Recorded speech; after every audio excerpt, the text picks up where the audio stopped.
On October 12, 1998, 22-year-old Linda Carter left her small hometown of Redview for a late-night drive that was supposed to last only 15 minutes. Security footage from a quiet gas station captured her standing beside her silver Honda, glancing repeatedly over her shoulder as if someone was watching her. 3 minutes later, she drove down an unlit dirt road, leading into the edge of Pine Hill Forest. That was the last time anyone saw her alive. 2 days later, her car was found abandoned, doors wide open, keys still in the ignition, and a strange set of footprints circling the vehicle. Some looked human. Others were stretched, uneven, and impossibly long. The town whispered about the shadowy figure residents claimed to see in the woods at night. But no one had answers. Only fear. Linda's final phone call came at 11:47 p.m., only 20 minutes before her disappearance.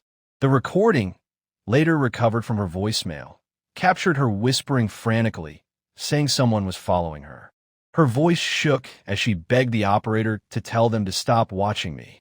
In the background, a second faint voice echoed, though investigators could never identify what it said. When the operator asked Linda where she was, the line abruptly cut with a sharp metallic crack, like something hitting the roof of her car. Experts analyzed the audio for years, claiming the distortion didn't match normal interference. Locals insisted the sound came from the wood's old watchtower, abandoned since 1972. Whatever happened that night, Linda wasn't alone. The old watchtower stood 30 feet tall, its wood rotting and its stairs barely holding together.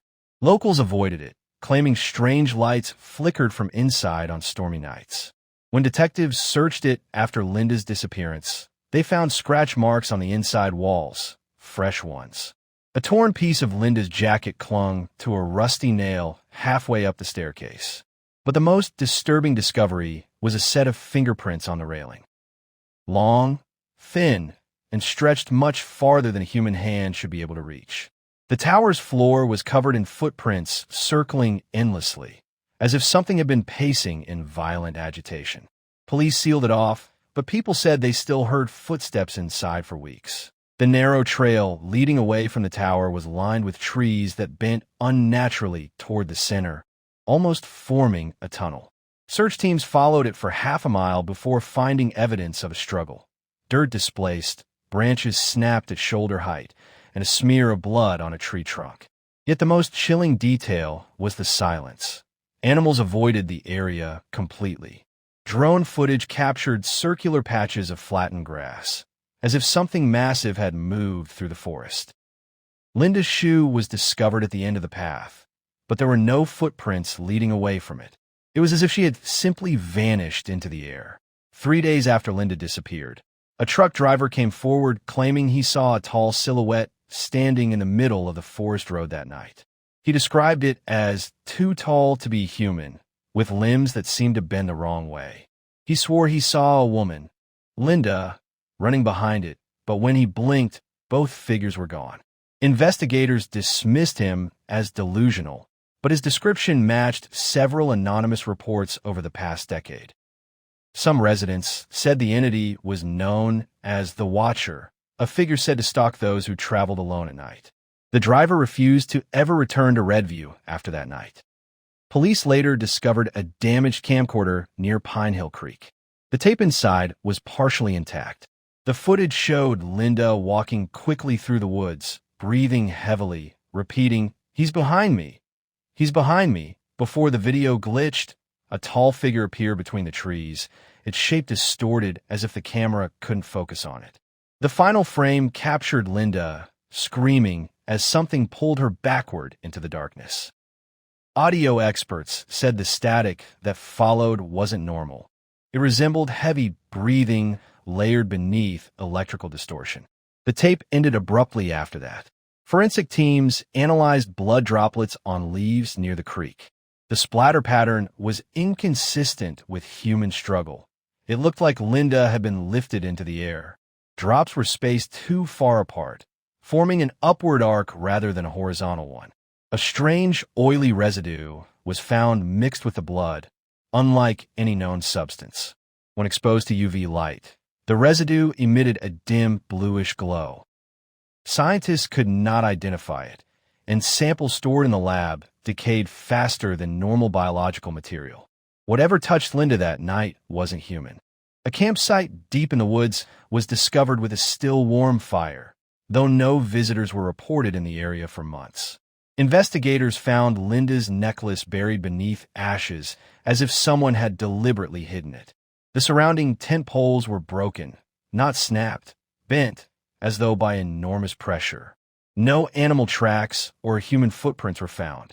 Only 3 long marks dragged across the dirt, extending over 20 meters and stopping suddenly. Whatever made those marks seemed to disappear into thin air. Experts studying the footprint patterns found around the area noted that they didn't match any animal or human. The prints were elongated with 6 toe-like protrusions, each spaced too evenly to be natural. The depth suggested something incredibly tall and heavy, yet the stride length was inconsistent, as if the creature could change its height or posture at will. Soil analysis showed traces of a foreign mineral rarely found in the region, raising questions about where the entity came from. These prints led investigators deeper into the woods, until they suddenly stopped at a cliff's edge. Half a mile past the cliff, searchers found a hidden cabin buried beneath overgrown vines. Inside, the walls were lined with newspaper clippings, every article about missing persons from the past 20 years. Linda's photo was pinned at the center. A journal on the table described a tall watcher in the woods who takes those who walk alone. The last entry claimed the creature wasn't hunting, it was collecting. Footprints matching the inhuman pattern were found around the cabin, but there was no sign of who lived there. Only the chilling certainty that they knew Linda's fate long before she vanished. Several residents claimed they heard a woman screaming near Pine Hill Forest around midnight on the night Linda disappeared. The screams echoed unnaturally, as if bouncing from tree to tree. One witness said it sounded like multiple voices screaming at once, Linda's voice layered with something deeper and human. Phone recordings captured only faint echoes, but enough to confirm the sound didn't travel like normal audio. Local hunters said the forest swallowed the noise, reshaping it. Authorities dismissed these reports, unwilling to admit something unexplainable was happening. Investigators uncovered a 4-hour gap in all surveillance footage from Redview on the night Linda disappeared. Cameras malfunctioned simultaneously, every street, store, and highway. Tech experts claimed the blackout wasn't accidental. It resembled an electromagnetic disruption. During that same window, radios, phones, and even car alarms stopped working in town. Residents later recalled seeing a strange, flickering light above the tree line, but police dismissed it as lightning. The blackout ended exactly when Linda's abandoned car was found. The timing was too precise to ignore. Deeper in the woods, authorities found a circle of stones arranged in a ritual pattern. Burn marks surrounded the stones, but no fire residue was found. Strange symbols were carved into the ground, and at the center lay Linda's bracelet. Analysis revealed the symbols didn't match any known language.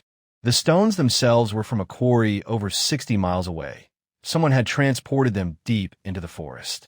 Locals whispered that the creature wasn't just hunting, it was guarding the site. Weeks after the investigation ended, hikers reported hearing a woman calling for help from deep inside Pine Hill Forest. The voice matched Linda's recordings. When search teams returned, they found no trace except for one chilling discovery: a fresh fingerprint on a tree, identical to Linda's, even though she'd been missing for over a month. Sound engineers analyzed the audio and found an unusual frequency layered beneath her voice, something living, breathing, and close. It suggested Linda might still be alive or trapped somewhere between worlds. To this day, Linda Carter's case remains unsolved. Files sit sealed in the Redview Police Archive, marked with a warning label: "Do not reopen without federal clearance."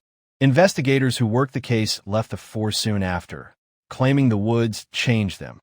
Residents still report sightings of a tall figure watching from the tree line, and hikers claim their electronics malfunctioned near the old watchtower. Every year on October 12th, Someone leaves fresh flowers beside Linda's abandoned car. No one knows who. Yet one truth echoes through Redview. Whatever took Linda is still out there, waiting.